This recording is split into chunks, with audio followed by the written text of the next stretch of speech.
A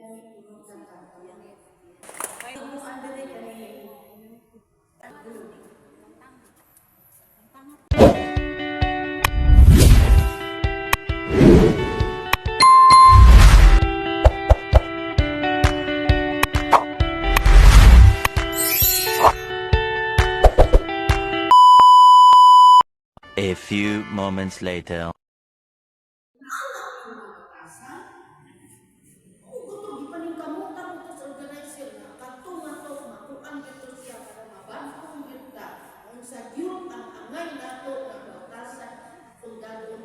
Unsa man kuno ato ipakita dito sa gawas kita nga naa dinhi.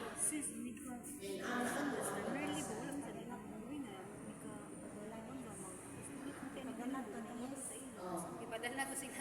Padala ko rin yung audio. Una nga.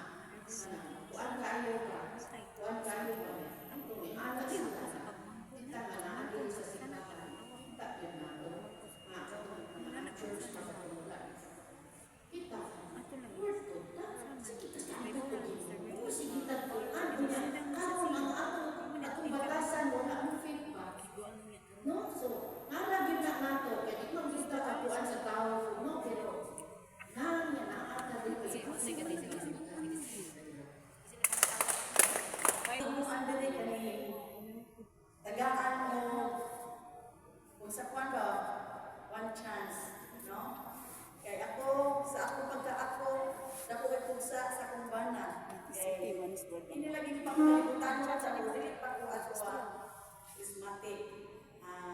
Ini bang gusto mo tawtan na kanang budak kuwan sa ba tangutang doktor ko wag mo siya na niya pero pagkaibaw ni quick pasalamat ko bigyan ko niya kanang one more chance nga pasalamat ko niya kay kanang dako bi ang kwarta ko niya ano bitong pagkalibutan mo na ba ang gusto na ko lalo kwarta. Pero naka-anak ko, pag upload na ko sa charismatic, ako din isubilin ako mga sayan, nalimbong ko niya, na sakit sa paminawag kay kung ako niya sa ingon anak. Ako na, pasalamat ko kay gaan ko niya. One more chance. One more chance.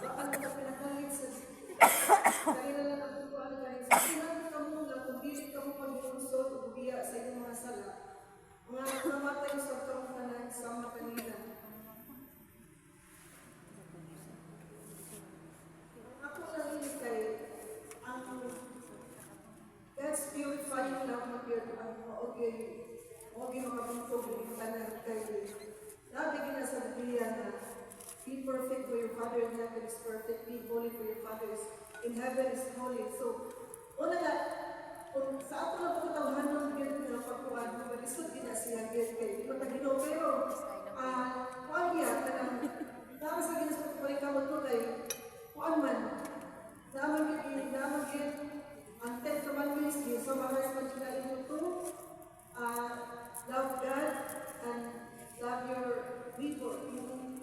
Ang Ginoo sa imong kasing-kasing ug sa imong isip ka tao.